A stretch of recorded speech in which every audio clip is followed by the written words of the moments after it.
দেউতাই বাৰে বাৰে কৈ আছিলে এবাৰ তাক দেখা কৰিম। দেখাটো দিয়াব নোৱাৰিলোঁ মানুহৰ ভিৰৰ কাৰণে। দেউতাৰো বয়স বহুত বেছি। আজি সেইবাবে দেউতাক লৈ আহিলোঁ, চাকি এগছ দিলে সেইটো কথা। বাকী গোটেই কামখিনি মানে হৈ গৈছে। এতিয়া আৰু আদ্য শ্ৰাদ্ধৰ পিছত তেখেতৰ মৃত্যুক লৈ যি ৰহস্যৰ সৃষ্টি হৈছে তাৰ তদন্তৰ গতি ক্ষিপ্ৰ গতিত আগবাঢ়িব বুলি অসমে আশা ৰাখিছে। আৰু আমিও বিচাৰিছোঁ যিমান সোনকালে ক্ষিপ্ৰতাৰে, গতিকে তেখেতৰ এই যি ৰহস্যজনক মৃত্যু তাক যাতে সমাধান ৰাইজে পায়, ফলাফলটো পায়, সেইটো এটা প্ৰথম কথা। আৰু দ্বিতীয় কথাটো, মই ইমান বছৰৰ সংগী হিচাপে মই এটা কথা অনুভৱ কৰোঁ যে আমাৰ সকলো ব্যৱস্থাপনাই মৃত্যুৰ পিছত জাগে, জীয়াই থাকোঁতে নাজাগে। জীয়াই থকা কালত আমি জুবিন গাৰ্গক পদ্মশ্ৰী বঁটাটোও দিয়াব নোৱাৰোঁ। গতিকে এতিয়াও যিখিনি কাম কৰিবলগীয়া আছে, ক'ৰবাত দেখিছোঁ, কিমান সঁচা কিমান মিছা নাজানো, যে জুবিন গাৰ্গৰ ফিনাৰেলত যিমান মানুহ গেডাৰিং হৈছে সেয়া মাইকেল জেকচনৰ পিছতে বুলি কৈছে। গতিকে সেই সূত্ৰে আমাৰ যিসকল বিজ্ঞ মানুহ আছে, মাদাম টুছু মিউজিয়াম আচলতে জুবিন গাৰ্গৰ এটা প্ৰতিমূৰ্তি হ'ব লাগে। মাদাম টুছু মিউজিয়ামত জুবিন গাৰ্গে স্থান পাব লাগে। সেই জনাসকলে মই আশা কৰিছোঁ এই কথাটো চিন্তা কৰিব। মই নিজাকে এটা পদক্ষেপ লৈছোঁ আৰু এটা গৰিমাবোৰ অনুমতি সাপেক্ষে লৈছোঁ যে জুবিন গাৰ্গৰ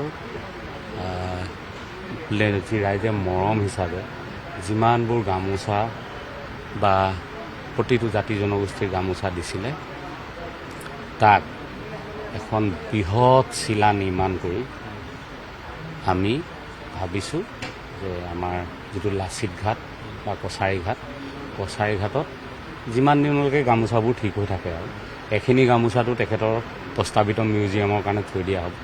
আৰু এইখিনি গামোচাৰে আমি এখন বৃহৎ চিলা নিৰ্মাণ কৰি, তেখেতৰ চিলাৰ নিচিনাকৈ উৰিবলৈ মন আছিল, গতিকে চিলা নিৰ্মাণ কৰি আমি সেই কছাৰী ঘাটতে যিমান দিনলৈকে থাকে উৰি থকাৰ ব্যৱস্থা এটা কৰিব বিচাৰিছোঁ।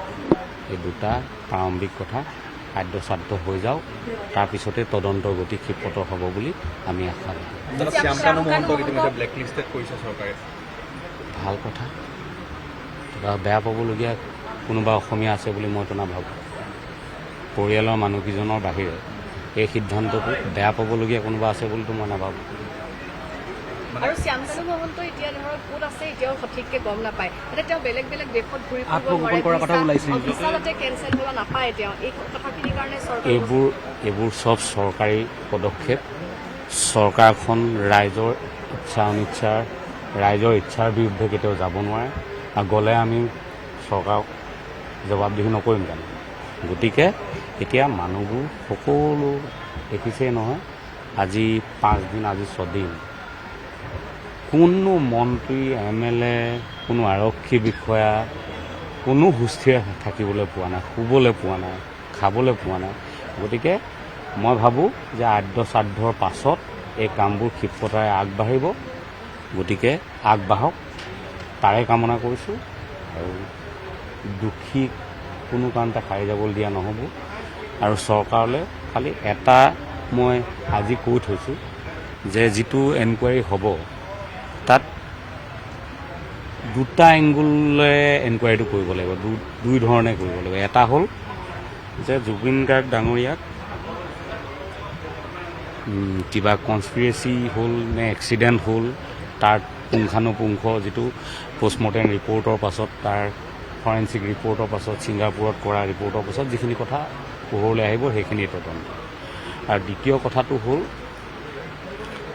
যে ইকনমিক অফেন্স, যে তেখেতৰ টকা পইচা কোনোবাই আত্মসাৎ কৰাৰ কিবা ৰাস্তা উলিয়াই লৈছিল নেকি, যে তেখেতৰ নিধনৰ পিছত কোনোবা কিবা তেখেতৰ ভাল হ'ব এনেকুৱা কিবা সম্ভাৱনা আছিল নেকি এই অৰ্থনৈতিক গোটেই কথাখিনিও মানে তদন্তৰ আওতালৈ আনিব লাগিব মোৰ হাততো দুই এটা কাকতলীয় প্ৰমাণ আছে গতিকে সময়ত মই সম্পূৰ্ণৰূপে সহযোগ কৰিম সেই তাকে কৈছোঁ যে কিছুমান মানে তেতিয়াতো ভবা নাছিলোঁ কথাবোৰ এতিয়া যিহেতু কথাবোৰ নতুনকৈ ভাবিবলগীয়া হৈছে ন এতিয়া কথা কিছুমান লাগে যে এই কথাবোৰ দেখোন অলপ অলপ জড়িত আছিলে তেনেকুৱা মোৰ ওচৰত মানে ব্লেক এণ্ড হোৱাইট প্ৰুফ আছে কিবা এটা গতিকে মই এতিয়াই ক'বলগীয়া কথা কোৱা নাই যিহেতু আৰক্ষী তদন্ত আৰম্ভ হওক মই নিশ্চয় নিশ্চয় নিশ্চয় নিশ্চয় আৰু এতিয়াও সিদ্ধাৰ্থ শৰ্মাৰ ওচৰতে আচলতে জুবিনদাৰ স্পটিফাই হওক ইউটিউব হওক এইখিনি গোটেইখিনি কণ্ট্ৰল আছে যিটো গৰিমাবু বা তেওঁৰ পৰিয়ালৰ হাতলৈ অহা নাই সেইটোতো আৰু কথাই নাই সেইবোৰ একো থাকিবই নোৱাৰিব কিন্তু সেইটো গৰিমা বৌৱে সিদ্ধান্ত ল'ব সেইটো সিদ্ধান্ত আমি দিব নোৱাৰিম কিন্তু বৌ যদি কিবা কাৰণত মানে কি এই কিবা জুবিনদাৰ পাবলগীয়া প্ৰাপ্যৰ পৰা যদি বঞ্চিত হয় আমি কোনো কাৰণতে ক্ষান্ত নাথাকোঁ জুবিন গাৰ্গ ডাঙৰীয়াই নিজৰ ক্ল'জসকলক কেতিয়াবা কাকতলীয়ভাৱে বহু কথা কৈ গৈছে সিদ্ধাৰ্থ শ্যামকানু মহন্ত এনেধৰণৰ বিষয়সমূহ কেতিয়াবা আপোনাৰ লগত পতা মনত আছে নেকি